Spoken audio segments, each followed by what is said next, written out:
এই দায়িত্ব ক্ষমতাও একটা আমানত। আমরা যে ভোট দেই, এই ভোট তো আমানত না? আল্লাহ রাব্বুল আলামিন বলছেন সেই আমানতটা যথার্থ ব্যক্তির কাছে পৌঁছে দাও। আল্লাহ রাসূল সাল্লাল্লাহু আলাইহি সাল্লাম মদিনাতে এই ইনসাফ ভিত্তিক এই আমানত তিনি প্রতিষ্ঠা করেছিলেন। এই কেমন ইনসাফ প্রতিষ্ঠা করেছিলেন? তিনি ইনসাফের ক্ষেত্রে কখনো আপোষ করেন নাই। সেটা তার পরিবারের বিপক্ষেও যদি যায়, তার দলের লোকের বিপক্ষ গেলেও তিনি সেক্ষেত্রে পরোয়া করেন নাই।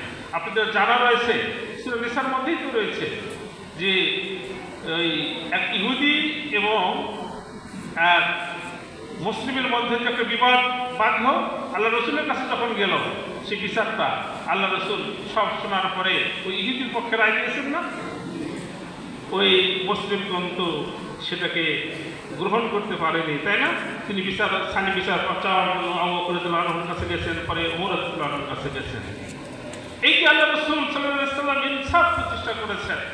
আরেকটা ঘটনা না বললেই নয়, শুধু পয়েন্ট বলছি যে একবার কুরাইশ বংশের এক মহিলা, তার নাম ছিল ফাতেমা, সে চুরির অপরাধে যখন গ্রেফতার হলো তখন কুরাইশরা খুব অপমান বোধ করলো। তখন আল্লাহ রসুলের কাছে যখন সুপারিশ নিয়ে গেল, রসুল সাল্লাল্লাহু আলাইহি ওয়াসাল্লাম তখন তাকে মাফ করে দিয়েছিলেন। আল্লাহ রসুল খুব শক্তভাবে জবাব দিয়েছেন, অতীতের জাতিদের ধ্বংস হয়েছে, ইহুদি নাসারাদের পতন হয়েছে এই জন্যই যে যখন সমাজের উচ্চ শ্রেণীর কোনো ব্যক্তি যখন এরকম অপরাধ করে তাকে মাফ করে দেওয়া হয়, ছেড়ে দেওয়া হয়। আর দুর্বল শ্রেণীর মানুষ যখন চুরি করে তখন তাদের শাস্তি দেওয়া হয়। আমরা অতীত সরকারের সময় দেখেছি এই আইন ঠিকই ছিল, আইন প্রয়োগের ক্ষেত্রে মানুষকে দুই শ্রেণীতে বিভক্ত করা হয়েছিল।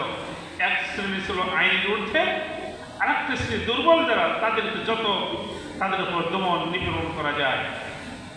এই জন্য তাদের পতন হয়েছে না, পালাইছে না?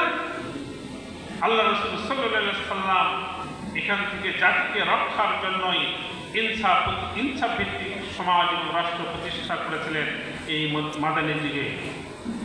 আসুন এইভাবে আমি যদি বলতে চাই, অর্থনৈতিক ক্ষেত্রেও তিনি একটি জাকাত ভিত্তিক অর্থ ব্যবস্থার মাধ্যমে সমাজ থেকে দরিদ্রকে অবসান ঘটাইছিলেন।